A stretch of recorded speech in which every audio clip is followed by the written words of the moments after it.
খুলনা বিভাগের কৃতি সন্তান ঢাকা বিশ্ববিদ্যালয়ের জসিমউদ্দিন হল ছাত্র দলের সংগ্রামী আহ্বায়ক, আমাদের অত্যন্ত প্রিয় মুখ, প্রিয় তানভীর বাড়ি হামিম ভাই, প্রিয় তানভীর বাড়ি হামিম ভাই। ভাই আপনি বসে বললে একটু ভালো হইতো, যেহেতু ভাই। হ্যালো, বিসমিল্লাহির রহমানির রহিম। আজকে কুষ্টিয়া, ভেড়ামারা এবং মিরপুরে এই জেনজি কার্নিভালে আসতে পেরে নিজের খুব গর্বিত মনে হচ্ছে, এবং সাথে সাথে আপনারা যারা এখানে উপস্থিত হয়েছেন, তারুণ্যের প্রতিনিধি সহ আপামর জনসাধারণ সকলকে আমি আমার অন্তরস্থল থেকে শুভেচ্ছা এবং অভিনন্দন জানাচ্ছি। আপনারা এখানে যারা বসে আছেন, তাদের হাতের ডান দিকে আর আমার হাতের বাম দিকে আকাশের দিকে তাকান। কি দেখতে পাচ্ছেন? চাঁদ। এই চাঁদের মালিক কে? আমরা যে এখানে বসে আছি কার রহমত? এই পৃথিবীর মালিক কে? তাহলে যারা জান্নাত জাহান্নামের টিকিট বিক্রি করে তারা কেন?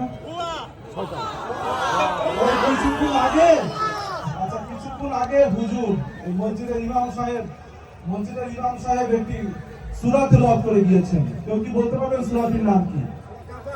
সূরা কাহাফ। সূরা কাহাফের শেষ 4টি আয়াত হুজুর পড়েছেন। সেখানে আল্লাহ রাব্বুল আলামিন বলছেন যে আমার সাথে কাউকে শরীক করা আমি পছন্দ করি না। কোন বান্দা, পৃথিবীর কোন বান্দা যদি আমার সাথে সাক্ষাৎ করতে চায়, তাহলে আমার ইবাদতে তোমরা অন্য কাউকে শরীক করো না। আপনারা সকলে জানেন পৃথিবীতে দাজ্জালের আবির্ভাব ঘটবে, জানেন না? এই দাজ্জাল যখন পৃথিবীতে আবির্ভাব হবে, সে এক হাতে জান্নাত দেখাবে আর এক হাতে জাহান্নাম দেখাবে।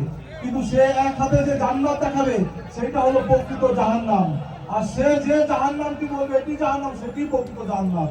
বিভিন্ন হাদিসে এসেছে যে ওই দাজ্জালের দেখানো জাহান্নামে যারা ঢুকবে তারাই জান্নাতে প্রবেশ করলো। বর্তমানে একটি দল সেই দাজ্জাল হিসেবে আবির্ভূত হয়েছে।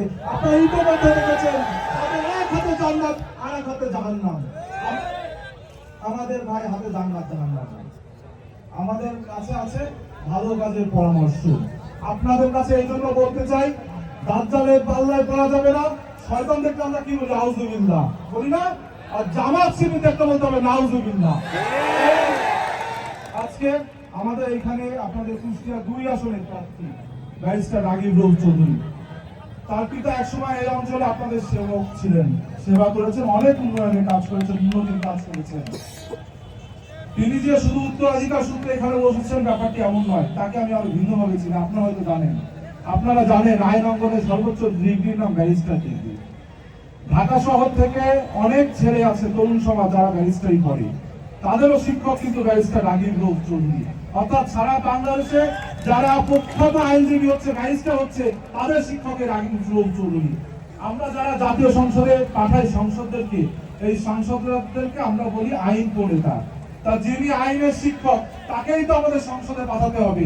তাহলে আমরা যদি আইনের শিক্ষককে সংসদে পাঠাতে পারি, তাহলে তো এই অঞ্চলে যা কিছু দরকার বিভিন্ন আইনি মার কাছে তিনি আদায় করে এনে দিবেন, নাকি?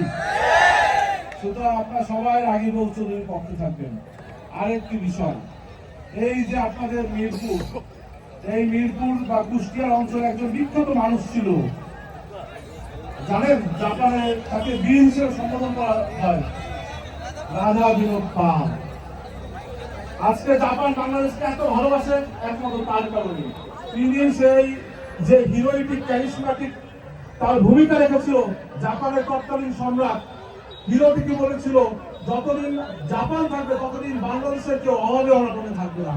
অর্থাৎ এই যে রাজা বিনোদ পাল, এই যে লালন শাহ, এই যে রবীন্দ্রনাথ ঠাকুর, এই যে মীর মোশাররফ, কবি মীর মোশাররফ, সকলের জন্মভূমি এখানে।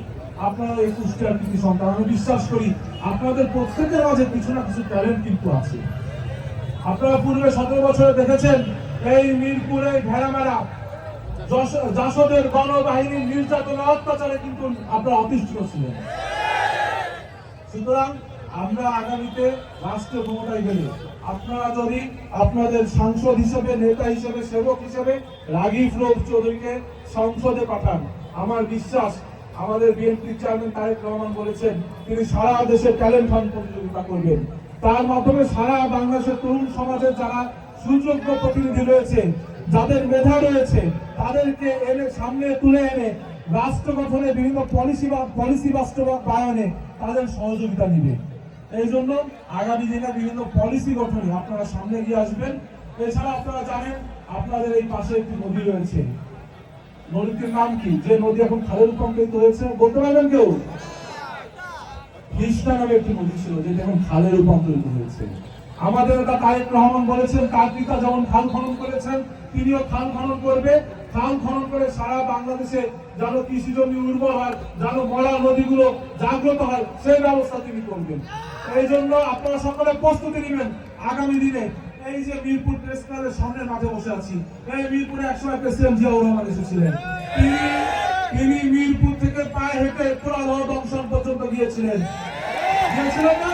আগামী দিনে বিএনপি রাষ্ট্রীয় ক্ষমতা যাওয়ার পর তারেক রহমান আসবেন, প্রেসিডেন্ট জিয়াউর রহমানের মতো আপনাদের সকলকে নিয়ে পায়ে হেঁটে সারা কুষ্টিয়া ঘুরবেন এবং খাল খনন করে এদেশের কৃষক যারা রয়েছে, যারা কৃষিজীবী রয়েছে, তাদের যে জীবিকা, সেই জীবিকাকে আবার জাগ্রত করবে। আরো একটি সুসংবাদ, আপনারা গতকালকে দেখেছেন তারেক রহমানের যে এই যে আবিদ ভাই ওনাদের ক্যাম্পে রাজশাহীতে গিয়েছিলেন, সেখানে যে একটি বক্তব্য রেখেছেন যে 10,000 টাকা পর্যন্ত যে সকল কৃষকের ঋণ রয়েছে, বিএনপি ক্ষমতা গেলে সেই সকল কৃষকের ঋণ কিন্তু মওকুফ করে দেওয়া হবে। এই কথাটি আপনারা প্রত্যেকে আপনাদের কৃষক ভাই বোনদেরকে বলবেন। এই কুষ্টিয়ায় মিরপুর ভেড়ামারা এই অঞ্চলে একসময় নীলকুঠি ছিল না? নীলকুঠি থেকে আপনাদের শিক্ষা নিতে হবে। পূর্বে দেখেছেন একটি দল ব্যাপক বাড়াবাড়ি করেছে, একসময় মানুষের উপর অত্যাচার করেছে, আজকে পালিয়ে গিয়েছে। একসময় নীলকর কেন ছিলেন এই অঞ্চলে, প্যারি সুন্দরী নামক এক রাজার কন্যা ছিলেন, তিনি কিন্তু এই অঞ্চলের মাটি মানুষের পক্ষে কথা বলে সেই নীলকরকে বিতাড়িত করেছিল। আমার বিশ্বাস আপনারা যদি 12ই ফেব্রুয়ারি ধানের শীষের পক্ষে রায় দেন, রাগীব রউফ চৌধুরীর পক্ষে রায় দেন, তাহলে এই অঞ্চলে যারা অন্যায় করে, অত্যাচার করে, যারা জুলুমবাজ, যারা চাঁদাবাজ, সকলে বিতাড়িত হবে এবং একটি শান্তি সমৃদ্ধি বাংলাদেশ গড়ে উঠবে। এবং একই সাথে আপনারা যারা ছাত্র সমাজ রয়েছেন, শুধু ছাত্রদলই রয়েছেন তা নয়, এখানে অনেক সাধারণ শিক্ষার্থী রয়েছেন, সকলে ঐক্যবদ্ধ থাকবেন। এবং আপনারা এই যে ছাত্র দলের ভাইয়েরা, পিছিয়ে তাকানো যাবে না, এখন সময় সামনে তাকানোর। আমরা অতীত থেকে শিক্ষা নেব, বর্তমানকে সাথে রেখে আগামী রথযাত্রায় সামিল হব। কেউ পিছিয়ে ফিরে তাকানো যাবে না, সকলে সুশৃঙ্খলভাবে থাকতে হবে, 12ই ফেব্রুয়ারি বিজয় ছিনিয়ে আনতে হবে। সবাইকে ধন্যবাদ, আসসালামু আলাইকুম।